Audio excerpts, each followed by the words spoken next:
Entrevista com a ex-aluna Dalila de Souza Silva, no dia 11 de agosto de 2022, às 16 horas, no Centro de Memória Antônio Ferdinando Francisco Possebon, da ETEC Professor Matheus Leite de Abreu, para o projeto coletivo História Oral na Educação de Profissionais a Empreendedores, pertencente ao Grupo de Memórias e História da Educação Profissional do Centro Paula Souza, Unidade de Ensino Técnico e Médio.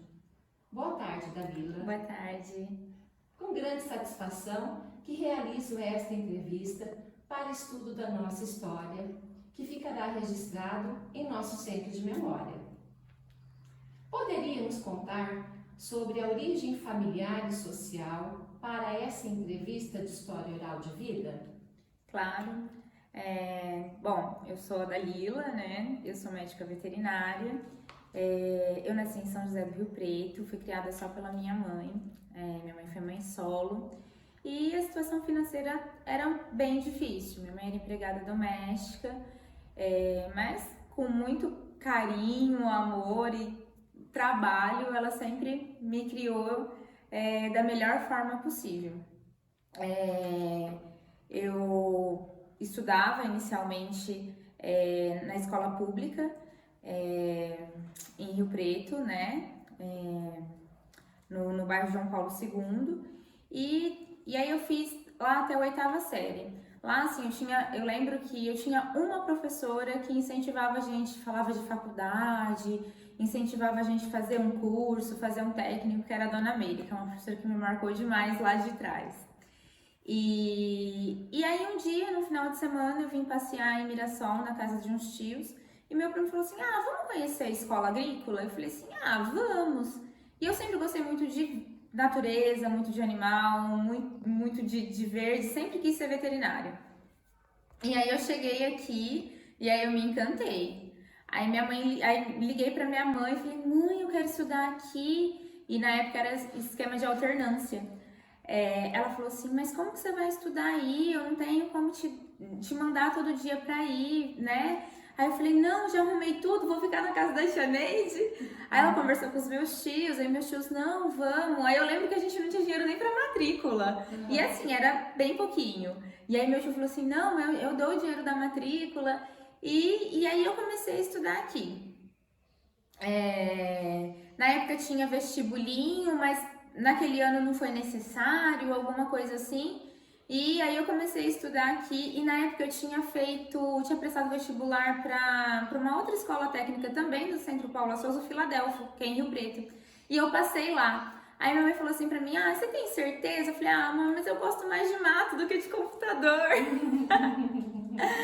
Que lá tinha prestado alguma coisa voltada para o computador, ciência da computação, nem lembro direito. Aí fiquei tão encantada porque eu queria aqui. Aí ela falou, não, então tá bom, então vai. Ela cheia de medo, porque a escola na época tinha 5 meninas, né? E até era meio que marginalizado. Poxa, nossa, você vai estar na escola agrícola, mas você é menina, né? Então, assim, eu lembro que ela ficou com bastante receio na época. Mas aí ela veio, conheceu, começou a vir nas reuniões e tinha o sistema de cooperativa, né? E acho que no meio do 2º ano as coisas começaram a ficar ainda mais difíceis do que já era. Ela perdeu um dos empregos. E aí, assim, era um valor bem pouquinho que a gente pagava de cooperativa, que era para almoçar na escola. Tomar café da manhã e almoçar. E aí foi quando o Kim fez uma visita pra gente, né? E eu falei que eu não ia continuar, porque não tinha como, meus tios trabalhavam, né? Não tinha como voltar pra casa todo dia pra almoçar. E aí eu ficava os 15 dias aqui, na verdade ficava uma semana e ia embora de final de semana, mesmo que o passe era metade, a gente dava uma economizada. E ia de final de semana pra casa, e a semana que eu ficava em casa eu fazia estágio. Fazia estágio e pesquisava a matéria que ia ter na próxima semana. Para mim isso foi muito importante, porque eu sempre achei eu ficava muito entediada com a escola, de ter que ficar repetindo matéria. E quando eu mesma pesquisava, eu trazia os assuntos e quando eu trazia, eu só tirava as dúvidas. E eu gostava desse tipo de ensino, assim. Eu sempre gostei muito de estudar sozinha. Eu não gostava muito de vir pra escola, mas aqui eu gostava, né? Porque tinha a parte técnica, tinha a gente colocar a mão na massa e entender a teoria, né? Não era só a teoria. Então a parte técnica sempre muito junto com eu lembro muito da Dona Neuza, não sei se a Dona Neuza dá aula aqui ainda. Não. Já Ela sempre associava, assim, da forma dela, falava assim, porque tem a forma empírica e tal, e aí a gente associava com a forma técnica que a gente aprendia, então, assim, sempre foi muito agregante, né? O seu Geraldo sempre trazia, né? E assim, eu lembro, eu sempre gostei muito de poesia. Ele trazia poesias do campo. Por mais que os meninos falavam, poesia, sempre tinha um outro que gostava e eu gostava bastante. Então, assim, aí essa época o Kim foi em casa, ele conheceu um pouco, e aí ele falou assim, aí eu me tornei bolsista. Aí eu não pagava cooperativa e podia fazer as refeições aqui na escola. Mas sempre foi com muita luta, né? Até quando eu me formei aqui, aí eu fiz um outro vestibulinho, era vestibular já, né, na época. Eu fiz pra... Não é FATEC em Rio Preto, que tem Centro Paula Souza, que é faculdade, é tecnólogo. Eu não vou lembrar como é que chama, mas tem um tecnólogo que também é Centro Paula Souza. Eu passei lá e prestei Enem. Assim, descomprometidamente, porque na época que eu prestei Enem, não tinha tantas bolsas, assim, não era tão difundido. E a minha nota foi super boa. E assim, e eu falo que a nota foi boa porque aqui, apesar de ter também o ensino técnico, o ensino fundamental que a gente aprende aqui é diferenciado das escolas públicas, não tem nem o que falar. Eu lembro que assim, eu tinha amigos que estudavam na escola pública e tinha amigos que estudavam em escola particular em Rio Preto. E aí, às vezes, eu dava uma pesquisada na apostila das amigas e elas falavam assim, nossa, eu vou aprender isso aqui daqui 3 semanas, você já tá aprendendo. Mas é que assim, eu já estava estudando, porque de fato eu ia aprender também daí 2 semanas, mas eu sempre estava à frente. Então, eu acredito que assim, ter conseguido uma boa nota num teste que é tão grande como o Enem, foi devido, devido aos nossos esforços como aluno também, porque conta muito, mas também devido ao respaldo que a gente tinha dos professores aqui dentro, né? Não só na parte teórica, técnica, também como na parte do ensino fundamental. Que agora mudou, né, os nomes, assim, na minha época era colegial, tô um pouquinho velha.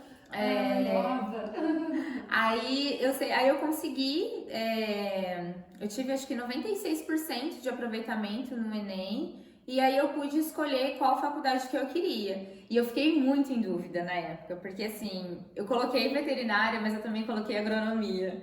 Porque aí eu comecei a gostar muito dessa parte, de mexer com a terra, de estar ali. E quando eu coloquei veterinária, agronomia e biologia. E aí eu falei assim, nossa, mãe, e agora, né? Só que aí eu falei pra ela, falei assim, mas eu sempre quis veterinária.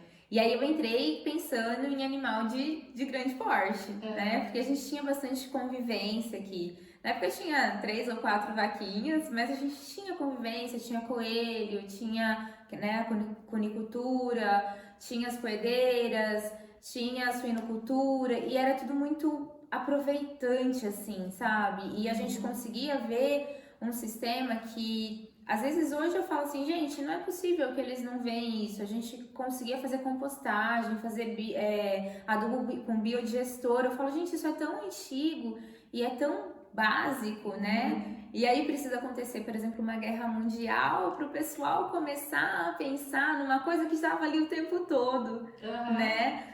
Fazer adubo com biodigestor e assim, sem falar no que é renovação, né? Da nossa matéria-prima, de tudo aquilo que a gente tem, né? Mas aí, por fim, entrei na faculdade e acabei sendo puxada para os peludinhos, então assim, minha especialidade é pequenos animais, é gato e cachorro. Mas logo que eu me formei, ainda as coisas continuaram difíceis financeiramente falando. Eu lembro que eu fui trabalhar no ramo de telefonia, trabalhei 6 meses com telefonia. E para poder tirar meu CRMV, que eu não tinha grana para pagar o CRMV, porque também era tudo muito difícil. Mas aí consegui, aí fiz uns cartõezinhos, comecei a atender em domicílio. Eu lembro que quando eu fui trabalhar com telefonia, eu deixei muitos currículos e eu cheguei a tirar que eu era formada em veterinária e tirar que eu era técnica. Porque eu falei assim, as pessoas não estão me dando atenção porque eu acho que elas não têm um emprego para que eu sou formada, mas não querem me dar um cargo porque eu sou formada. Eu falei, aí eu redistribuí todos os currículos, repassei todos os lugares e falei assim, olha, eu aceito até serviço de limpeza, porque eu queria trabalhar dentro de uma clínica, eu queria estar dentro da área. Mas infelizmente não foi possível, infelizmente não, felizmente. Porque eu aprendi muito no ramo de telefonia também. Eu falo que assim, a bagagem que o curso técnico te dá de vivência, de experiência, porque eu lembro que o Sebrae vinha muito, fazia muito trabalho de empreendedorismo, né, da gente pesquisar, fazer pesquisa de mercado, entender o que o mercado precisava, sempre teve muito presente aqui na escola, e eu acho que isso ajudou muito, assim. Aí, por fim, consegui esse emprego na telefonia, fiquei 6 meses, e aí eu comecei a atender em domicílio. Quando eu comecei a atender em domicílio, eu adorei. Nenhum veterinário gosta. O pessoal fala, não, meus amigos falam, não é possível que você gosta. Eu falo, gente, eu gosto. Eu gosto do vínculo, tipo, de pessoas, sabe? Eu acho que isso veio muito da minha formação também. Porque aqui, por exemplo, a gente se ajudava muito enquanto alunos.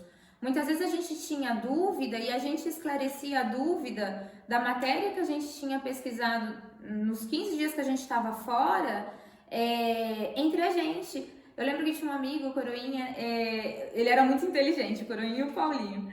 E aí a gente conversava muito e aí eu falava assim, eu pesquisei tal coisa, escrevi isso, mas eu não entendi. Aí ele vinha, falava 2 palavrinhas, aí o professor só vinha e complementava. E isso era muito importante, assim, porque te desenvolvia pesquisar, você procurar mais.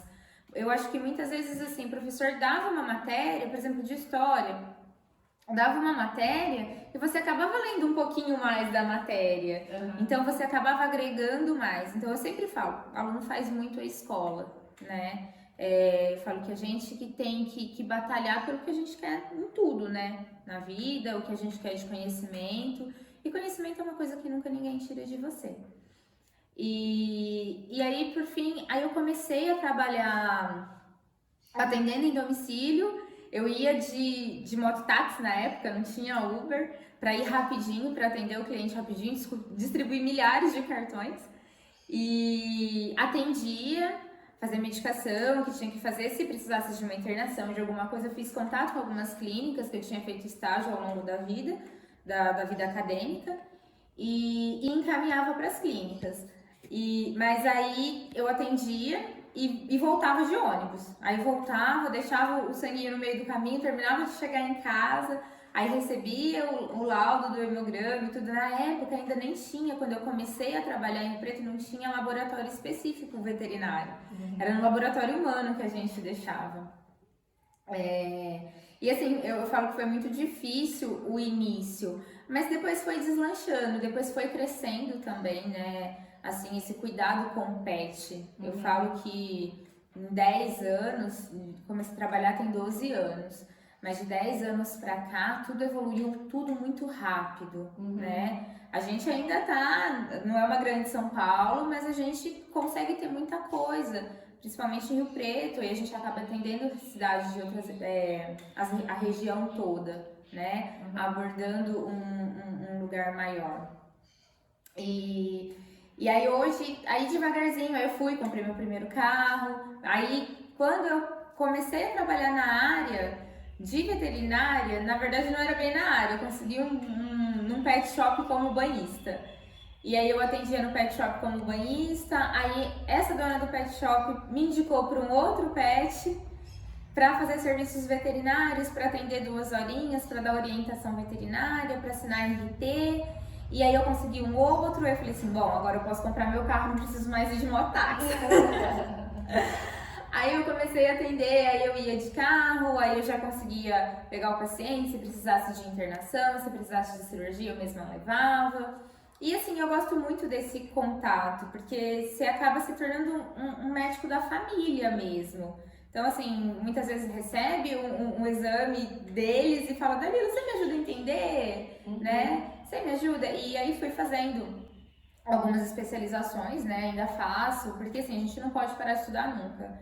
E a minha mãe sempre falava, aprendizagem é uma coisa que nunca ninguém tira de você.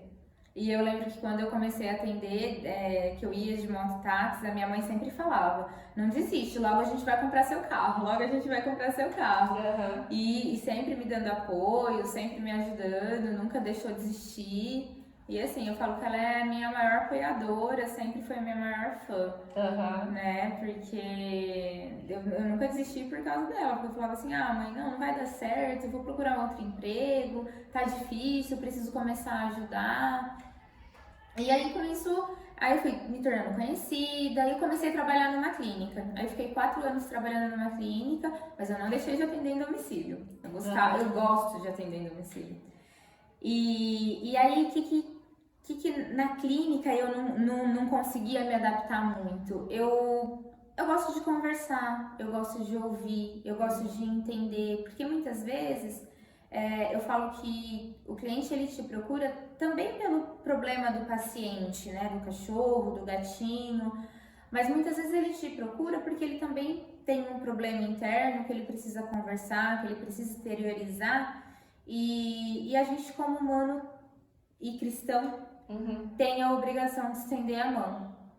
E isso, quando a gente está dentro de uma clínica, dentro de um consultório, a gente não consegue ter um tempo um pouco maior, né? Com isso, a gente não consegue ter esse olhar além, né? E muitas vezes esse olhar além vai conseguir ajudar. Eu já peguei, por exemplo, pessoas que estavam sofrendo de depressão e o animal não melhorava, a gente tinha passado por vários veterinários, mas a pessoa não se medicava e, consequentemente, não medicava o paciente. Então, assim, eu falo que é sempre 50% e 50%. É 50% do veterinário acertar o diagnóstico, acertar na prescrição, e 50% do tutor, de conseguir fazer o que é preciso fazer em casa. E muitas vezes, quando a gente está dentro do consultório, a gente não consegue ver isso. E quando a gente começa a ter esse olhar mais humano, esse olhar mais empático pro próximo, pro teu paciente, né, pro teu cliente que está ali na tua frente, você consegue ter uma assertividade maior, você consegue ter um comprometimento maior. E isso me incomodava de estar na clínica e não conseguir, porque às vezes a dona da clínica, eu entendo, né, todo lado empreendedor que precisa girar, mas assim, ela queria que você atendesse tipo uma consulta a cada 20 minutos, e esse não é o meu perfil é sentar, ouvir, conversar, né? Porque muitas vezes o cliente vai chegar, você vai falar assim, dona fulana, a senhora deu pão com manteiga para ele hoje de manhã? Ela fala, imagina, não dei. Mas aí a gente começa a conversar, ela fala sobre a alimentação dela, aí ela fala que ela deu um pedacinho. Aí você consegue tirar algumas coisinhas, aí você consegue agregar num todo, né? E eu sempre senti muita falta disso. E hoje eu consigo satisfatoriamente trabalhar dessa forma, que é uma forma que eu consigo ser eu mesma, ter a empatia que eu aprendi, né, ao longo da minha vida pessoal e profissional, e ao mesmo tempo ganhar com isso, né, tornar uma profissão, conseguir conquistar minha casa própria, meu carro próprio, né, casei recentemente, e assim, eu me considero uma profissional. Às vezes as pessoas falam assim, mas você tem vontade de crescer? Aí eu falo assim, crescer como, né? Eu falo, gente, todo mundo deveria fazer terapia, todos os dias na vida.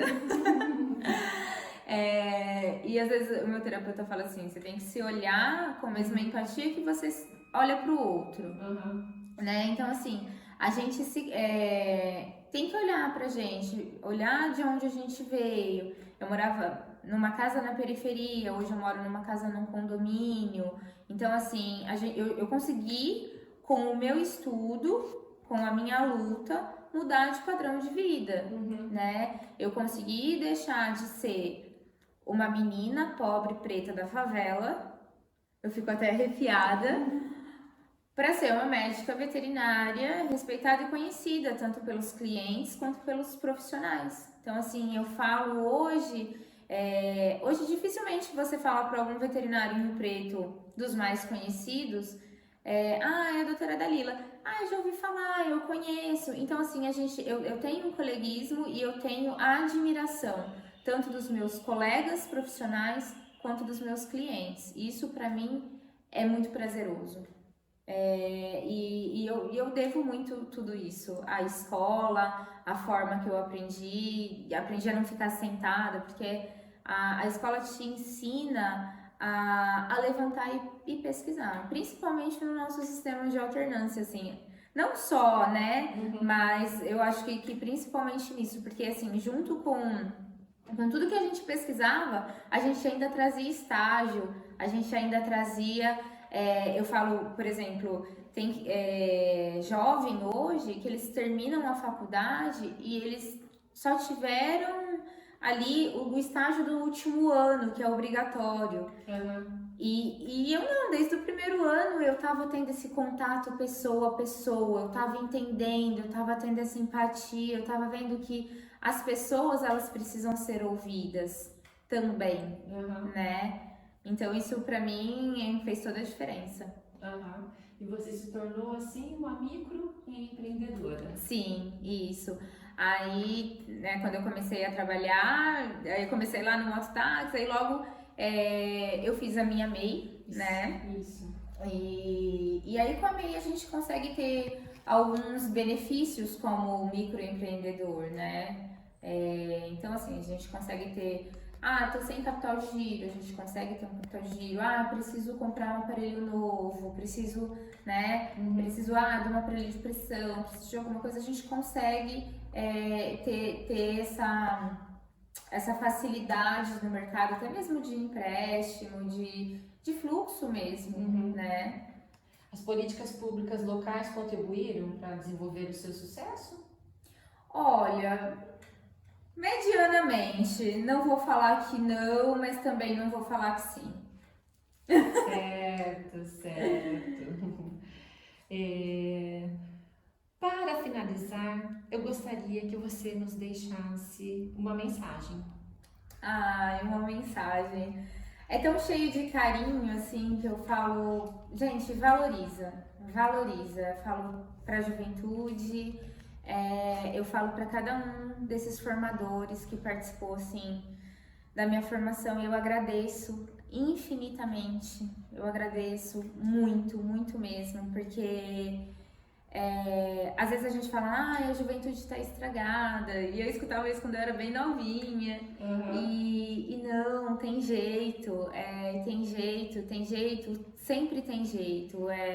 Eu sempre fui ensinada com muito carinho, levei muitos puxões de orelha, não vou falar que não, e todos eles foram muito proveitosos. Eu falo que os puxões de orelha, eles te ajudam a crescer muito mais do que os elogios. E aqui a gente teve muito isso. Então, assim, se eu pudesse deixar uma mensagem pra ficar, gente, valoriza, leva pra vida, reflete. Eu sei que quando a gente é muito novinho, a gente não consegue pensar na grandiosidade do que é poder estudar, né? Do que é poder agregar conhecimento. E o conhecimento é uma coisa que te leva longe. O estudo é uma coisa que te tira da onde você tá. E te tira de onde você tá, se você quiser, para um mundo assim que você jamais imaginou. Jamais. Às vezes eu falo assim, poxa, Eu olho minha casa e falo assim, nossa, eu imaginei que eu queria ser veterinária, mas eu não imaginei que eu quisesse ter tudo isso. Sabe? Então, assim, vai além, vai além. E aí, quando você vai conseguindo, você vai vendo que você pode ir mais além. E tudo isso é pelo estudo. Sim. Ai, Dalila, eu agradeço imensamente a Obrigada, oportunidade de entrevistá-lo. Eu sei que o seu tempo é bem ocupado, né? Mas eu agradeço imensamente. Muito obrigada. Obrigada a vocês pela oportunidade. Só tenho a agradecer de coração, assim. É de verdade mesmo. Muito carinho, muita gratidão. Eu falo que as pessoas banalizam a palavra gratidão, né? E eu falo que, assim, gratidão a gente tem que ter para as pessoas que fizeram grandiosidades na nossa vida. E eu falo que cada um dos professores que passaram na minha vida fizeram grandiosidade na minha vida, assim como a minha mãe que tá lá no céu olhando pela gente, que vale a pena. Vale a pena. Vale a pena estudar, vale a pena batalhar, vale a pena, mesmo que acha que é impossível. Se a gente fizer um esforcinho, Deus faz o resto. Sim, sua entrevista vai enriquecer muito a nossa memória e a nossa história. Obrigada. Muito obrigada. Obrigada a vocês.